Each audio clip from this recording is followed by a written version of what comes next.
Hello अस्सलाम वालेकुम and welcome back to my channel. तो आप देख रहे होंगे कि मैं एयरपोर्ट जा रही हूँ और मैं एयरपोर्ट क्यों जा रही हूँ ये आपको आगे वीडियो में पता चलेगा।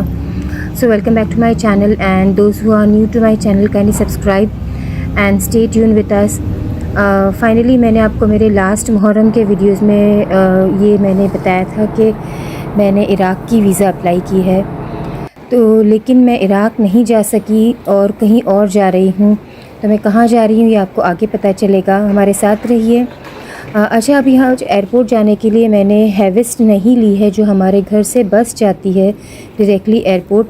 तो मैंने वो बस ना लेते हुए I choose to go by train, जो हमारे घर से SN यूथ से मस्जिद कोई और मस्जिद कोई से फिर उतर के M7 हमें लेना था। तो मैं इसी तरीके से मैं एयरपोर्ट की ट्रेन लेकर एयरपोर्ट पहुँची हूँ। बिकॉज़ ये है हॉलीडे का पब्लिक ऑफ डे है, तो हमारा ट्रांसपोर्ट फ्री था। तो आई थॉट कि ट्रांसपोर्ट फ्री है तो मैं क्यों ना ट्रेन को अवेल करके अपने हैविस्ट के पैसे बचा लूँ। और मैंने ट्रेन रूट अडॉप्ट किया। सुबह 5 बजे फजर के बाद हम निकले थे घर से और इस वक्त सनराइज़ हो गया है और हम लोग फाइनली ट्रेन के थ्रू एयरपोर्ट पहुंच गए हैं। अच्छा, ट्रेन से एयरपोर्ट कैसे आते हैं ये जानने के लिए आप मेरे दूसरे व्लॉग्स देखिए एयरपोर्ट के, तो पता चल जाएगा किस तरीके से हम एयरपोर्ट का रूट बाई ट्रेन ले सकते हैं। सो एनीवेज़ फाइनली हम एयरपोर्ट पहुंच गए हैं और आज इनका विक्ट्री डे है। तो विक्ट्री डे होता है उस दिन जब दिस इज़ 29 अगस्त को विक्ट्री डे होता है और उस दिन ट्रांसपोर्ट फ्री होता है। और एयरपोर्ट पर इनकी कोई विक्ट्री डे की परेड हो रही थी, तो फॉर्चुनेटली हमें वो परेड भी मिल गई। परेड में काफ़ी सारा म्यूज़िक वगैरह था, तो मैंने सोचा उसको परेड को और एयरपोर्ट का कंप्लीट व्यू मैं दूसरे व्लॉग में दूंगी। तो ये थोड़ा सा मैंने इसमें शॉर्ट डाला हुआ है। एनीवेज़ ये परेड कंप्लीट करने के बाद हम जा रहे हैं अभी बोर्डिंग पास के लिए। बोर्डिंग गेट अभी हमें अनाउंस हो गया है, गेट नंबर, तो हम यहाँ पर खड़े हैं बोर्डिंग गेट पर to take the boarding pass. और फाइनली मौला ने बुलाया है और हम जा रहे हैं ईरान। इराक़ की ज़ियारत नसीब नहीं हुई, मे बी इंशाल्लाह नेक्स्ट ईयर। तो मैं और मेरी बेटी हम जा रहे हैं ईरान। तो हमारे साथ रहिए, आपको कम्प्लीटली ईरान का मशहद और कुम वगैरह जो हमने ट्रेन का सफ़र किया था वो भी नज़र आएगा। तो काइंडली मेरे चैनल को सब्सक्राइब करें। एनीवेज़ हमें बोर्डिंग पास मिल गया है, अब हमारा बोर्डिंग हो रहा है, अनाउंसमेंट हो गया है। तो finally we are boarding the plane. और ये मैंने ईरान एयर जो ईरान से मैंने टिकट बुक करवाई है और जिस पर्सन ने मुझे हेल्प किया कम्प्लीटली टिकट बुकिंग में एंड एवरीथिंग में, उनकी डिटेल भी मैं आपको बताऊंगी। तो मेरा कंप्लीट जो टूर था ट्रेन का, बस का, सब का, वो उन्होंने ही सारा कुछ प्लान किया। और मैंने उनको फिर मेरा जब कंप्लीट टूर कंप्लीट हो गया उसके बाद घर पहुंचकर मैंने उनको कंप्लीट पेमेंट की। तो एनीवेज़ वो जानने वाले थे, तो इसीलिए मुझे इन्होंने फ़ेवर कर दी। एनीवेज़ अभी हम लोग प्लेन बोर्ड कर रहे हैं। ये जो फ़्लाइट टिकट है, this is the special chartered flight जो इस्तांबुल आती है ईरान से, और ईरान के बाद जब इस्तांबुल से ईरान वापस जाती है तो जो लिमिटेड सीट होती है उन पे हमें एक्सकर्शन टिकट्स मिल जाती है। तो हम दोनों की टिकट्स ये विदिन $100 मुझे मिली है। और आप देखें अंदर का व्यू, ये एयरक्राफ्ट कैसा है। दिस इज़ कैशिम एयर है और ये जैसे मैंने कहा था स्पेशल चार्टर्ड फ़्लाइट है। तो आपको मैं अंदर का रिव्यू देती हूँ कि ये जो ईरानी एयरलाइंस है, ईरानी लोकल एयरलाइंस जो इंटरनेशनल भी आती है यहाँ पर, तो उसकी हम देखते हैं अंदर का किस तरीके का रिव्यू है।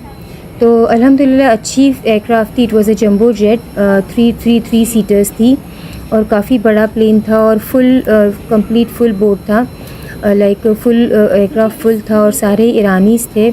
उसमें हम 2 थे और जो हम जा रहे हैं अब तेहरान। सो तेहरान से हमारा आगे का सफ़र होगा। देखते हैं कि हम टैक्सी लेते हैं या ट्रेन से जाते हैं कुम और मशहद। तो हमारे साथ रहिए। अच्छा, ये कैशिम एयर है, आप देख सकते हैं। इट वाज़ लाइक मुझे एज़ पर द प्राइस जो हमें मिली थी विदिन $100 जो हमें प्राइस मिली थी, उस हिसाब से तो ये काफ़ी बेस्ट मुझे लग रही है फ़्लाइट। और प्लस इसमें मील वगैरह भी मिला था और जो वेट था वो भी हमें प्रॉपर 30 kg पर पर्सन वेट अलावेंस था। तो it is a complete normal flight होती है वैसे ही थी, लेकिन इसके प्राइस बहुत ही कम थे। क्योंकि ये स्पेशल फ़्लाइट्स होती है। और आप जब अगर टर्की आते हो तो टर्की से आप खुद भी ईरान की ट्रिप कर सकते हैं, और इसी तरीके की आपको स्पेशल फ़्लाइट्स भी मिल सकती है जो हमें स्पेशली ईरान से ही बुक करानी होती है, क्योंकि इसकी जो पेमेंट होती है वो ईरानी करेंसी में ही पेमेंट होती है। हम यहाँ बैठकर इस्तांबुल बैठकर मैं ये टिकट्स नहीं बुक कर सकती हूँ। तो मैंने फिर ईरान में जो हमारे जानने वाले थे उन्होंने मुझे फ़ेवर दिया और हमारी टिकट्स वगैरह बुक करके मुझे व्हाट्सएप पर सब कुछ आ गया था। So I am really thankful to them. मेरे सारे ट्रिप का क्रेडिट उन्हीं को जाता है, बिकॉज़ सारा मेरा ट्रांसपोर्ट का जो हेडेक था उन्होंने ही लिया था। तो अल्हम्दुलिल्लाह ट्रिप मेरा जो कंप्लीट हो गया है। मैंने ईरान में इंटरनेट का काफ़ी इश्यूज़ था तो मैंने वहाँ से कुछ भी अपलोड नहीं किया। तो फाइनली मैं जब ट्रिप कंप्लीट करके घर आई हूँ तो now one by one I am going to post all the videos and all the information के किस तरीके से हम लोगों ने ये पूरा कंप्लीट टूर किया, मैंने और मेरी बेटी ने। एंड विद इन 10 डेज़ हमने ये सारा कंप्लीट टूर करके घर वापस आ गए हैं। सो एनीवेज़ अभी बोर्डिंग हो गई है और यहाँ पे ईरानी लैंग्वेज और इंग्लिश लैंग्वेज में, अच्छा मुझे काफ़ी मेरी फ्रेंड्स पूछ रही थी कि क्या एयरक्राफ़्ट में सिर्फ ईरानी लैंग्वेज फ़ारसी में बात करते हैं, पर्शियन में बात करते हैं, या फिर इंग्लिश भी बोली जाती है, और या तो फिर हम लोग एयरक्राफ्ट जो क्रू होता है उसे कोऑर्डिनेट कैसे करेंगे। तो ऑफ़ कोर्स इंटरनेशनल एयरलाइन है, इंटरनेशनल कंट्री में ये ट्रैवल करती है, फ्लाई होकर आती है, तो ऑब्वियसली उनके जो क्रूज़ होते हैं, उनके अनाउंसमेंट्स होते हैं वो इंग्लिश में भी होते हैं, और it is very easy to coordinate with them. और वैसे कोई ज़रूरत नहीं पड़ती आपको क्रू के साथ कोऑर्डिनेट करने की, आराम से आप बोर्ड कर लेते हैं। आप हमेशा फ्रीक्वेंट फ्लायर होते हैं तो आपको पता है अंदर के क्या प्रोसीजर्स होते हैं। आपको सीट बेल्ट लगाना है, बैठना है, और बस जो खाना देंगे खाना है और अपने डेस्टिनेशन पर उतर जाना है। तो फाइनली तेहरान आ गया है, और तेहरान आके हमें बहुत ही इमोशनल फ़ील हो रहा था। और ये तेहरान पर एयरपोर्ट है तेहरान का। हमारा ये जो फ़्लाइट कंप्लीट हो गया था, 3 और 4 आवर्स की ये डिस्टेंस था from Istanbul to Tehran. Now we are landing to Tehran airport, और अब आप देखेंगे तेहरान एयरपोर्ट का कंप्लीट व्यू। और ये कैशिम एयर देखिए, it's a jumbo jet aircraft, और अल्हम्दुलिल्लाह मेरा ये like it was a very safe trip, बहुत ही इजी था। और मुझे ये बहुत ही, मैं बार बार शुक्र कर रही थी कि मुझे इतने रीज़नेबल प्राइस में मैं इस्तांबुल से तेहरान आ गई हूँ। और वापसी का किस तरीके से हमने वन वे टिकट लेकर आ तो गए थे, उसके वापसी में क्या हुआ था वो आपको मेरे अपकमिंग व्लॉग्स में मिलेगा। तो फाइनली अब हम बस लेकर एयरपोर्ट के अंदर आएंगे और यहाँ से बाहर निकलेंगे।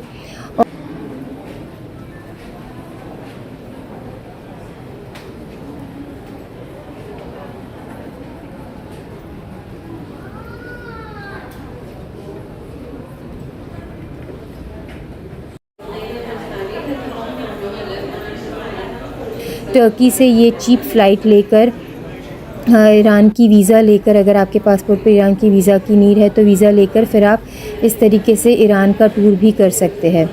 तो हमारे जो ईरान में जो हमारी टीम है, जो हमारे लोग हैं जो हमें हेल्प करते हैं, वो आपको भी हेल्प कर देंगे।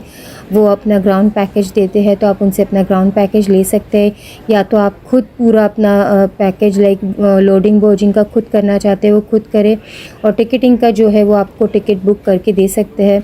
तो फाइनली अब हम इमिग्रेशन काउंटर क्लियर कर रहे हैं और उसके बाद हम बाहर निकलेंगे। तो हमने इमिग्रेशन का सारा कंप्लीट कर लिया है। मैंने थोड़े थोड़े से क्लिप्स बनाए हैं बिकॉज़ मुझे रिस्ट्रिक्टेड एरिया में इट्स नॉट गुड कि मैं कैमरा ओपन करूं। तो एनीवेज़ हो गया है हमारा इमिग्रेशन क्लियरेंस और अब हम लोग बाहर उतर रहे हैं। As soon as you land to, आप तेहरान एयरपोर्ट पर बाहर आएंगे तो आपको कम्प्लीटली जो मुहर्रम की वाइब्स होती है वो बैनर्स लगे हैं, और आप देख सकते हैं सारे लोग जो अपने अपने रिलेटिव्स को लेने आए हैं, और हमें भी लेने आए थे हमारे मौला जिन्होंने हमें इनवाइट किया था। तो फाइनली अब हम हमारा लगेज लेंगे यहाँ से, और लगेज लेकर हम बाहर जाएंगे।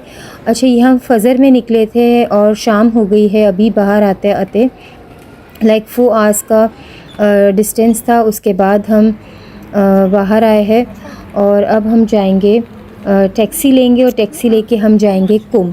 अच्छा, ये एयरपोर्ट टैक्सी है। अगर आप तेहरान एयरपोर्ट पर उतरते हो तो एयरपोर्ट पर यहाँ पे रजिस्टर्ड टैक्सीज़ होती है जो आपको स्ट्रेट अवे उनका जो डॉलर्स में या तुमान में जो भी करेंसी में आपको पेमेंट करनी है तो हमने यहाँ से $100 चेंज करवाए। ऑब्वियसली एयरपोर्ट पर जब आप डॉलर्स चेंज करवाते हो तो आपको कम प्राइस मिलता है, जो आप टाउन में चेंज करवाते हो तो उसके ज़्यादा प्राइसेस मिलते हैं। तो एयरपोर्ट पर जो हमने करेंसी चेंज करवाई वो हमें मिले थे 4,800 तुमान मिले थे। और इनकी करेंसीज़ जो मिलियंस में जाती है तो मैं उनको हंड्रेड्स में ही टॉक करती हूँ, बिकॉज़ वो 100 की नोट्स उन्होंने मुझे दी थी। तो 4,800 मिला था, जो कि टाउन में हमें $100 का 5,750 या फिर 5,800 मिला था, विच वाज़ लाइक 1,000 ज़्यादा मिलता है बाहर। लेकिन क्योंकि हमें टैक्सी का फेयर पेमेंट करना था तो इसीलिए हमें $100 चेंज कराना ही पड़ा एयरपोर्ट से। तो एनीवेज़ अब हम जा रहे हैं कुम की तरफ, और कुम पहुँचते पहुँचते लाइक मगरिब हो गई थी जब हमने बाहर आए थे एयरपोर्ट पर। और तेहरान से कुम पहुँचना है तो आपको कम से कम 4 से 5 घंटे लगते हैं। It is bit far. और हमारा जो फेयर हुआ था टैक्सी का वो $25 उन्होंने लाइक फ़िक्स किया था एयरपोर्ट टैक्सी जो स्टैंड था। इट वाज़ $25 विच वाज़ 1300 तुमान। अगर ईरानी करेंसी लो तो वो 1300 हुए थे, और $25 in case you are talking about dollars, तो हमने उन्हें तुमान में ही ईरान करेंसी में ही पेमेंट की थी। तो फाइनली ये अब हम कुम की तरफ, टाउन की तरफ आ रहे हैं, और it is very safe. like people are saying you are going alone, तो you are not alone, your Mawla is with you, your God is with you, because you been invited to this holy place। और जब हम ज़ियारत के लिए जब घर से निकलते हैं तो ही हमें फ़रिश्ते घेर लेते हैं। तो you don't need to worry about कि आप अकेले हो, बिकॉज़ आप अकेले कभी नहीं रहते। जब हम टर्की आ सकते हैं सेटल होने के लिए अकेले, तो हमारे मौला के पास भी अकेले जा सकते हैं। तो अब यहाँ पर हम फाइनली पहुँच गए, और ये फ़र्स्ट ग्लिम्स आप देख सकते हैं रोज़ा मासूमा कुम का नज़र आ रहा है। तो कहते हैं जब फ़र्स्ट आप घुमत को देखकर, जो टॉम को देखकर दुआ करते हैं वो आपकी पूरी होती है। तो हमने यही दुआ की थी कि हमें आगे हज, ज़ियारत और उम्रा और जो भी हमारे स्पिरिचुअल जर्नीज़ जो बाकी है, जो वाजिबात, वो करने की हमें तौफ़ीक खुदा अता करें। तो बस अब वो टैक्सी ने हमें यहाँ पर एग्जैक्टली हरम के पास ड्रॉप किया। अच्छा, जो सिम होती है, ईरान सिम होती है, वो एयरपोर्ट से आप बेटर है ना ले। तो हमने एयरपोर्ट से सिम नहीं ली, हमने टाउन में आकर सिम ली। नेक्स्ट डे हमने सिम ली, क्योंकि रात हुई थी तो सारी शॉप्स बंद हो चुकी थी। तो बहुत ही हमें था कि जल्दी से हम रोज़े के अंदर जाए, और हमने फ़ौरन ही वहाँ से निकल के हमने एक गेस्ट हाउस लिया, क्योंकि हमें थोड़ा फ्रेश होना था। वो गेस्ट हाउस की वीडियो मैं बाद में बताऊंगी। तो बस वो गेस्ट हाउस में हमने हमारा लगेज ड्रॉप किया और फ़ौरन ही हम हरम में आ गए। इस वक्त कुछ रात के 10-11 बजे होंगे, लेकिन आप देख सकते हैं माशाल्लाह से सारा ही लाइवली था, और 10-11 या 12 कुछ हो रहे थे, I am not sure about the timing. बस हम अंदर आए हरम में, और यहाँ पे मोस्टली जो ईरान में लोग आते हैं वो टूर के साथ नहीं आते, बहुत कम होंगे जो आपको टूर के साथ नज़र आएंगे। सब अपने अपने फैमिली के ही, आजकल फैमिली में इतने लोग होते हैं कि उनका खुद का ये काफ़िला बन जाता है। तो सब अपनी अपनी फैमिलीज़ के साथ आए थे, और यहाँ पर हर जगह, हर हरम में आप जहाँ भी जाए, करबला जाए, मशहद जाए, कुम जाए, वहाँ पर आपको हरम में भी रहने की जगह मिलती है। तो जो होटल या गेस्ट हाउस लेते हैं वो वहाँ रहते, बाकी के लोग हरम में भी रह सकते हैं। तो हम लोग ने सामान ड्रॉप करके यहाँ आए, और हमें आते ही यहाँ पे मौला ने चाय दी। यहाँ पे एक चाय स्टॉल लगा हुआ था, जो सबीले लगी होती है, मौके लगे होते हैं, वहाँ पर हमें ईरानी चाय मिली। It was very refreshing. ये चाय थी या हनी वाटर था पता नहीं, लेकिन बहुत ही रिफ़्रेशिंग था, तो हमने वो लिया। उसके बाद न्याज़ बट रही थी, लेकिन वो ख़त्म हो गई थी जब तक हम लोग लाइन में गए। और एक पाकिस्तानी लड़का वहाँ पर था, तो उन्होंने देखा कि हम हम मांग रहे थे। मैं सोच रही थी कि मैंने किसी को बोलूँ कि वो मेंस की लाइन में जाके मुझे न्याज़ ला दे। तो उसने सुना, तो फिर उसने खुद ने अपना बॉक्स मुझे दे दिया। तो यहाँ पे ऐसे ज़ायरीन होते हैं जो अपने निवाले आपको दे देंगे, और मौला कोई ना कोई ज़रिया आपके लिए बना ही देता है। तो माशाल्लाह से यहाँ इतने व्हील चेयर पर भी लोग आए थे अपने मरीज़ों को लेकर शिफा के लिए, और मैं भी यहाँ इसी नीयत से आई हूँ कि मुझे मेरे थ्रोट में कुछ है प्रॉब्लम हुआ है, I got nodules in my throat. तो मुझे बायोप्सी करने के लिए कहा है, और मेरा था प्लान कि मेरे हस्बैंड मुझे कह रहे थे कि पाकिस्तान जाके सर्जरी करा कर आओ। तो मैंने कहा कि नहीं, पहले मैं हरम जाऊंगी मैं, पहले मासूम इमाम रज़ा के पास जाऊंगी, वो हमारे सबसे बड़े डॉक्टर है। मैं वहाँ जाके अपना इलाज कराऊंगी शिफा के लिए। तो मैंने मौला से कहा है कि ये मुझे सर्जरी कराने की बिल्कुल ज़रूरत ना पड़े, जो मेरे गले में जो बायोप्सी का इशू है वो सॉल्व हो जाए। तो फाइनली हमें वो लड़के ने न्याज़ दी, हमने न्याज़ खाई और उसके बाद हम रूम में गए और ज़री पर ज़ियारत करके। तो नेक्स्ट व्लॉग में आप देखेंगे मेरा दूसरा part. Thank you so much for watching. अगर ये व्लॉग अच्छा लगा हो तो काइंडली लाइक करें और सब्सक्राइब करें और कमेंट करना ना भूलें। प्लीज़ कमेंट करें चैनल पर कि आपको वीडियो कैसा लगा और क्या आप कभी ज़ियारत पर आए हुए हैं या नहीं आए हुए हैं, तो आप ये भी कमेंट करें। और इंशाल्लाह हमने यहाँ पे सबके लिए दुआ की है कि मौला सबको ज़ियारत नसीब करे और हर साल हर बार नसीब करे इंशाल्लाह। Thank you so much for watching. Stay tune to take care. Allah हाफ़िज़।